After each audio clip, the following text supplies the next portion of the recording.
Od zgrade do zgrade po svoju pravdu. Posle Palate pravde radnici Srboleka kao maršrute za naredne dane najavljuju i vladu Srbije, sva resorna ministarstva, pa čak i neke ambasade.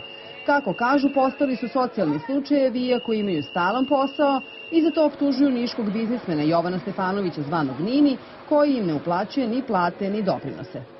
Teško je, nemamo ni prevoz, izlazimo iz autobusa kad naiđu kontrolori, nemamo para ni za godišnji odmor, ni za račune, dobijamo opomenu od banaka, utužuju nas.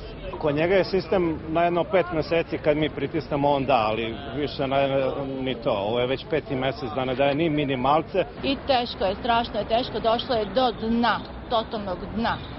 Radnici tvrde da je Stefanović prodao robne rezerve, da ne nabavlja sirovine i da već vlada nestašica nitroglicerina. Uz njih su i rukovodstvo i sindikati, koji tvrde da je biznismen svojim ponašanjem pokazao da ga ne interesuju ni kompanija ni zaposleni.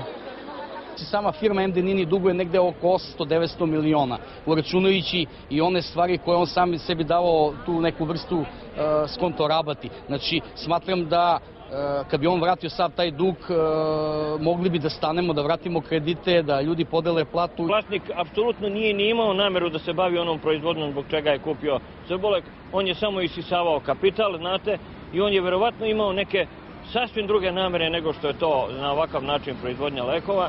U gradskoj upravi kažu da su sa Ministarstvom ekonomije razmatrali mogućnost da Stefanović svoje akcije vrati akcijskom fondu koje bi posle preuzela Galenika. Oni kažu da su za sredu zakazali sastanak radnika sa predstavnicima ministarstva na koji će biti pozvan i vlasnik Srboleka. Za nas je nedopustivo ponašanje poslodavca koji ljude koji rade i ostvaruju profit ostavlja bez plate i ne plaća obaveze državi i takvo ponašanje u Beogradu je za nas neprihvatljivo. S druge strane, nedopustivo je da građani Beograda budu zavisnici od jedne osobe, da li će imati najbitnije lekove za zdravlje, u pitanju su aminofil i nitroglicerin. I posle nekoliko pokušaja B92 nije uspela da stupi u kontakt sa Jovanom Stefanovićem zvanim Nini. U Srboleku su nam rekli da nije u Beogradu i usmerili na njegovu firmu u Nišu, gde nam je rečeno da je direktor van zgrade.